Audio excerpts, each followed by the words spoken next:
So many of you have been following the story about the collapse of the Silicon Valley Bank.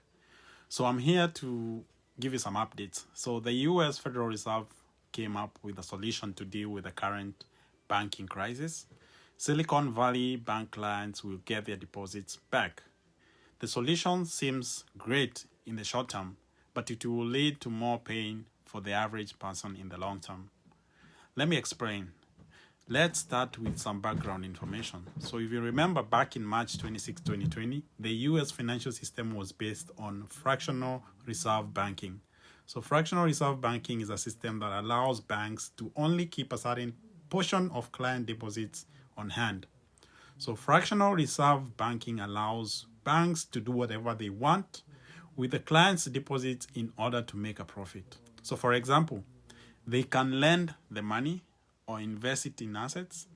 So the Federal Reserve is the central bank of the US. So the Federal Reserve lends money to banks and the US government. So a lot of the growth in our systems comes from lending. When banks lend more money, it means businesses are able to invest in operations and hire employees.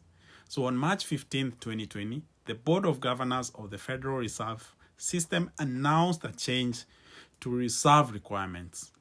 On March 26, 2020, the US banking system would be changed to no reserve banking. Simply put, banks could start doing whatever they want with all their clients' deposits. So previously, if clients wanted their deposit back at any point, the bank would need to have enough cash on hand to support all withdrawals. So if withdrawals can be supported, the bank would collapse. Silicon Valley Bank was one of the banks that can do whatever it wants with the deposit to make a profit. So this means the bank can invest any asset regardless of the time horizon mismatches. Deposits can be withdrawn immediately. Investments are usually long-term. So fortunately, the bank purchased mostly US Treasury notes, which are considered free from the risk of default.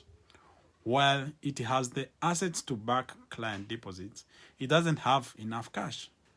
The bank collapsed in 36 hours because so many withdrawals were requested. So today, the Federal Reserve announced the Bank Term Funding Program. It was created to support American businesses and households and assure that banks have the ability to meet the needs of their depositors. So this means banks can take risks without being worried about a bank run anymore. So a bank run is where too many people simultaneously withdrawing money. So if banks don't have enough cash to support client withdrawals, they can take a loan from BTFP with bank assets as collateral. It might sound great, but it means the wealth gap will become wider. Banks can now buy even more assets and push prices up. They can pay executives and employees even bigger bonuses and increase the prices of goods for everyone. They can borrow money from depositors to buy assets. Then they can use those assets to borrow even more money from BTFP if depositors ever want their money back. This solution might be positive for the short term, but pain will be felt by the average person in the long term when inflation continues to rise and assets are unaffordable. The average person won't be able to store wealth because currencies always lose value. This just goes to show how our financial system is not built to help you. It's built to help financial institutions.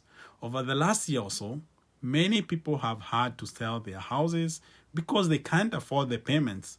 More people seem to be experiencing homelessness than ever. None of these people received support from the Federal Reserve or bank. The only solution here is to become financially literate. You have nobody backing you.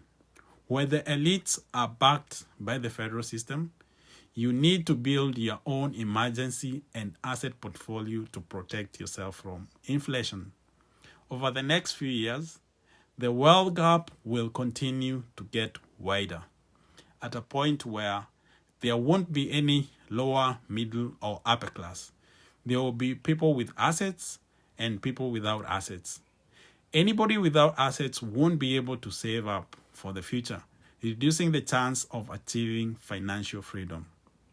So most people are going to miss their chance to protect themselves because they don't understand how money works. Anyone without a plan is going to regret it in 10 years when they are priced out of everything. Some topics to focus on so you not left behind.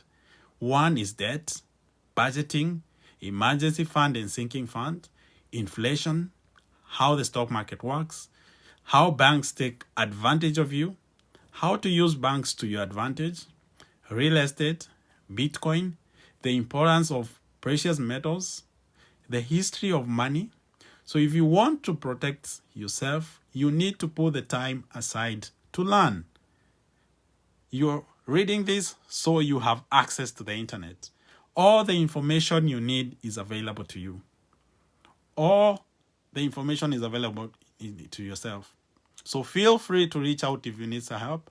I can teach you my 4-step framework, which you can implement to build your own financial independence. Thank you guys. I'll see you on the next one.